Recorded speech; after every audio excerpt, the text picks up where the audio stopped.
We have architected a program that builds on the momentum of the broader summit this week. Connecting climate capital to African enterprise is not just about climate. We understand that it is intersecting with the underpinnings of what makes a society truly viable, truly enduring for future generations. It intersects with public health, with economic engagement, with pandemic responsiveness, with peace, security, human rights, you name it. The questions we're looking to solve are broad, they're thematic, and they're hard. If they weren't hard, we wouldn't be in the room today. So we're counting on everyone's participation. The knowledge that's in this room is exceptional. We designed a program that will be highly engaging, a back and forth, because as much as we want to learn from one another, we must also build upon that knowledge to act. So we'll also be focused not just on talking, but on doing, and establishing a program that can be enduring, reinforcing, and sustained over time. And so more about that. In terms of who's in the room, what we know about the problem at hand is not that there's not an easy solution or that the problem's not quantified. We do have numbers, and we'll talk about those numbers. The part that is the question mark here is the implementation. It's inherently cross-sectorial, cross-industry. We need all players at the table together, and that's what makes this hard. To try to sort of put these pieces together, we've assembled decision makers for many sectors. First, I'd like to welcome those from the private sector. We have corporations, we have institutional investors, we have entrepreneurs. By show of hands, people representing the private space, if you could raise them. And please start taking stock of who's in the room. We have dedicated networking time for this purpose. Thank you for joining us today. For those of us from public sector who are enabling policy frameworks and creating roadmaps that will sustain the trade, the commerce, the enterprise that will spur climate positive growth on the continent, we look to you. For those of you in the room representing policy and public sector, I ask you all to raise your hand. You're very welcome today. For those that are pushing boundaries of research and knowledge, who represent academic institutions, think tanks, and research institutions, thank you for your work. You've helped quantify and explore the problem, asking tough questions and looking for results. For those of you representing academic research institutions, I ask you that you raise your hands. You're also very welcome. Finally, we have nonprofits and philanthropies here. They help afford capital, local domain knowledge, boots on the ground when no one else is able to. We welcome you, and we ask you to also identify yourselves. Thank you very much. So again, we have curated a group of decision makers here who can connect the dots, build novel partnerships, and do things that we haven't been able to accomplish before. We also recognize that none of this can be done in a vacuum, and that each geography, each region is nuanced, has its own particularities, but we can also learn and spotlight what is working in one part of the continent, in one country, and lift it and share it with others. We have leaders from over 40 countries in the room today. And so during the networking time, you'll see a lot of opportunity for cross-pollination. In our second panel especially, we'll be spotlighting and amplifying the great work that's happening on the ground. With that, I'll give a brief run-through of the day. We recognize that each minute of your day is precious, and you could be in many other places. And so what the day will look like is carefully designed so that we can maximize every minute. We'll start with a keynote address to set the stage, set context, and speak to a broader vision for what can be accomplished together. We'll then segue into our first panel, which will build mutual understanding of these novel frameworks around climate finance. We'll learn how to better mitigate risk associated with their deployment. Our second panel will be more of a bottoms-up approach. What's working on the ground? How can we broaden and expand our toolkit by learning from others?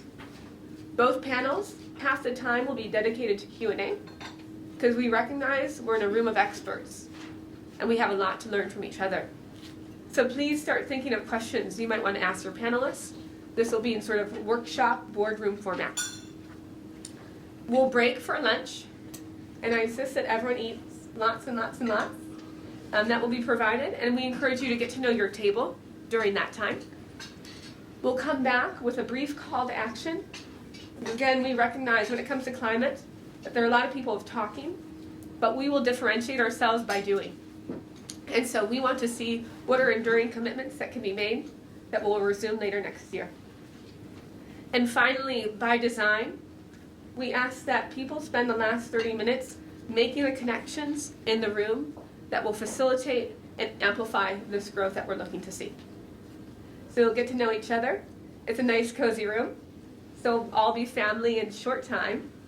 And with that, I'd like to hand it over to my board member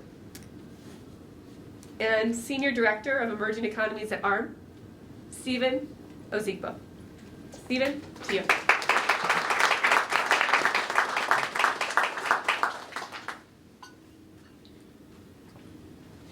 Thank you very much, Alex. And good morning, friends, to all the dignitaries and the excellencies and all of our friends from all of the countries. All protocols observed.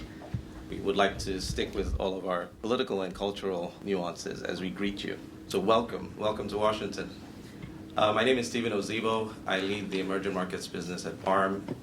For those of you who don't know ARM, we are the world's leader in semiconductor IP, and we are the brain behind the technologies in your pockets, the technologies on your wrists, the technologies that drive your data centers, the technologies that drive your cars, and the technologies that would lead the sensors of the future as we monitor and manage our climate, and even more so as we build out the future infrastructure. In Africa, we're very much interested in making sure we meet the ecosystems at the point of their needs.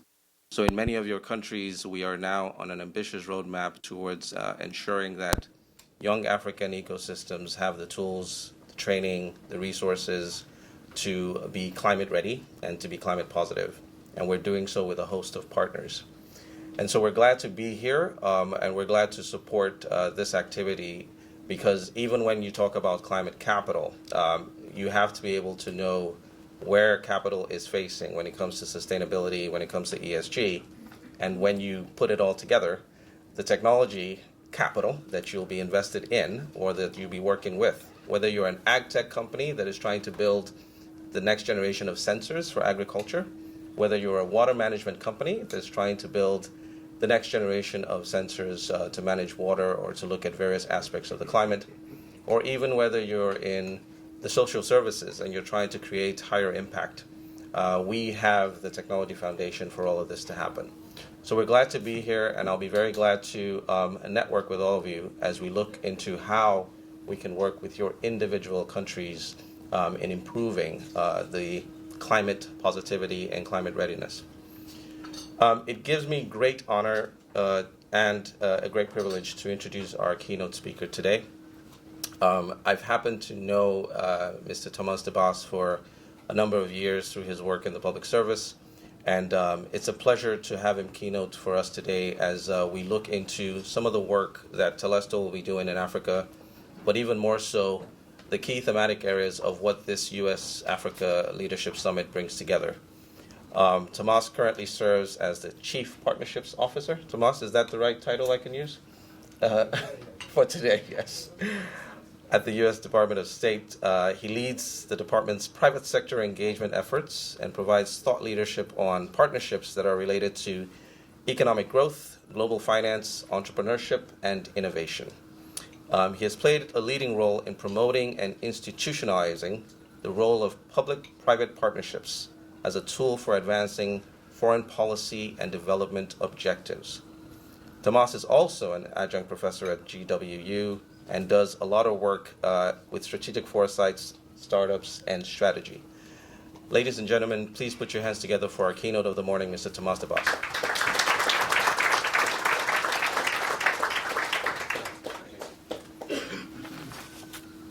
Good morning, everybody. I'm not sure if I could keynote this. That's a heavy thing to do, especially with a Washington, D.C. full of, extremely important people. But it is a pleasure for me to be here. As Stephen mentioned, all protocols, excellencies, everyone who's here from all over the world, on behalf of the U.S. Department of State, welcome to Washington. Welcome to being part of the Africa Leaders Summit. The last time it was held was in 2014. I had the pleasure of working on that too. It's a beautiful thing to come back to Washington. Unfortunately, not in this cold weather. That is not an indication of a warm heart we have for the continent, but it is awesome to be here. I want to thank our colleagues, Alex, the Telesto team. Thank you for putting this together. The side events we call them side events, but they're core events because it's against the laws of physics to bring everybody in one room and an event of this sort. So to have these spread out events all over the city is part of the conversation. So for everyone, consider this is an official event, and thank you for Alex for your leadership in putting this together. Thank you, Stephen, for doing that. So I'm going to start off telling you a little bit. Obviously we're here in December coming out of COP27. So I want to kind of let you know what the U.S. government's commitment to climate is and what we've been doing, since President Biden took office. And I want to kind of outline to you how we left Sharm el-Sheikh and the kind of accomplishments that we're seeking and we continue to seek. First is we saw a collective political message out of COP27 that was strong on climate ambition. Importantly, that reaffirms that we are making ambitions beyond Glasgow. And I think we've achieved some of it. Obviously, we haven't got everything that we were looking for, but we saw a direction, at least from our partners, that the next COP will continue to be a progression that will happen. The next one is we made very concrete progress on emission reductions in key countries with a view to keeping the 1.5 degrees Celsius limit in reach. And according to IEA, if all the commitments that are made in COP27 come true, meaning if they're implemented, the projection is that we are going to reach 1.7, which is a dramatic shift in terms of making the emission reductions. Third, we pursued various multilateral initiatives that will contribute to reducing emissions, such as something that our office got involved in is the First Movers Coalition, with the World Economic Forum, that includes 65 companies committing over $12 billion towards zero-emission shipping, trucking, essentially supply chain type of activities, steel, aluminum, cement, and aviation fuels, which is a huge commitment to have, because to make progress in climate, the private sector has to play a leading role in that. We're also proud to see USAID launched a climate gender equity fund, which climate and gender are critical issues, with Amazon working in making gender-specific initiatives around climate. We also showcased a host of U.S. government deliverables. President Biden took new steps under the Emergency Plan for Adaptation and Resilience, or the acronym is PREPARE, which aims to help more than 500 million people in developing countries, mostly in Africa, to adapt and manage impacts of climate change. The commitment to the Adoption Fund was to $100 million. We also announced over $150 million in new funding to accelerate adoption and resilience across the continent, Africa. So these are the kind of, showcases. This is not, if you want to see the entire commitment, please, there is a fact sheet at the White House website. You can look at all of them. I'm not going to go through all of them. I'm just highlighting it. And specifically to our office, the Office of Global Partnerships, who has the mandate to collaborate with the private sector, we announced in COP26 the CCE program, Connecting Climate Entrepreneurs, which essentially tried to connect the dots on climate entrepreneurs, especially in Africa and developing countries. We have the likes of Salesforce, LinkedIn, GE, ARM, and Impact Hub and others. We just hold actually a pitch event at COP27, and we're pleased to announce at that time the winner of the pitch competition was a Ghanaian, Audrey, with a company called Sabansake, which is trying to connect climate resiliency with agriculture. We also announced with ITC, the Geneva-based UN small agency, the International Trade Center, focusing around most climate conversations at COP or any other forums do not seem to bring the SME sector to it. So this is a new initiative that we just launched with ITC called Climate Smart Network for SMEs. We're hoping to grow that initiatives dramatically. We're also, for those of you, I see some folks who attended the kickoff event, the reception last night at the Department of State. Secretary Blinken announced a delegation that our office is going to lead to Ghana, the Partnership Opportunity Delegation, which I know ARM and some of our companies are already committed to. So we're taking a whole of government approach and showcasing U.S. government's commitment with Africa. We're not our initiatives are not for Africa, but with Africa. It's a partnership model, and I'm pleased to see this level of commitment on that. My colleague Sophia is right there. If you have any interest in any initiatives that I'm talking about, please come talk to me or her. So last thing I want to do is put aside my talking points. I want to speak a little bit from the heart.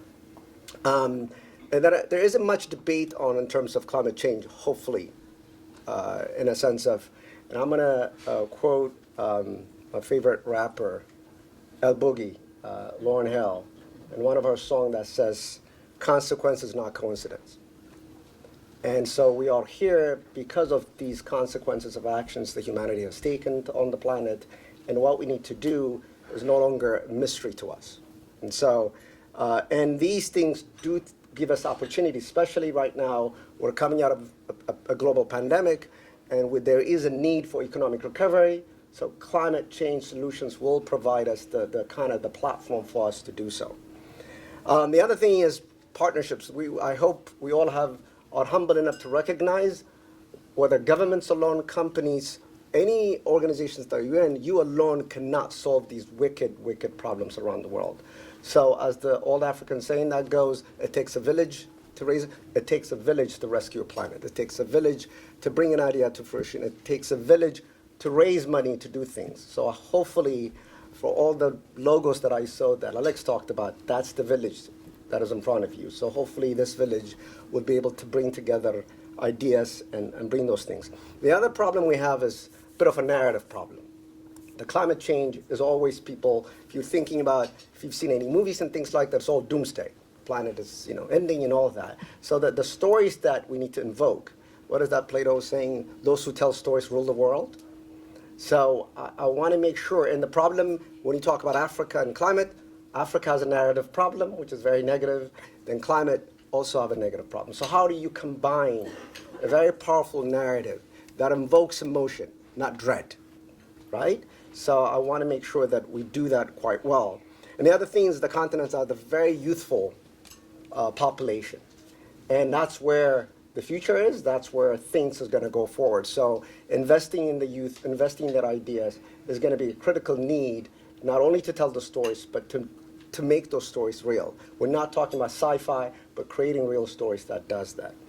And the last thing is, when it comes to investing in Africa, and as Stephen mentioned, him and I worked a lot on, years ago, 12, 14 years ago, on trying to promote investments into the continent. And there is, again, you probably would know, I'm quoting a lot of hip-hop songs, and you know what my heart lies. There's a John Legend a song that goes, "The future started yesterday, and we're already late." I'll repeat, the future started yesterday, we're already late. When it comes to Africa, its emergence started yesterday. And we were a bit late in terms of trying to catch up to it. But as they say, it's better to be late than never. So I want to make sure that we provoke those kind of things, that the continent is emerging, The U.S. government recognizes that. We want to partner with the private sector to do so. So on that note, thank you very much for being here, and I look forward to the conversation.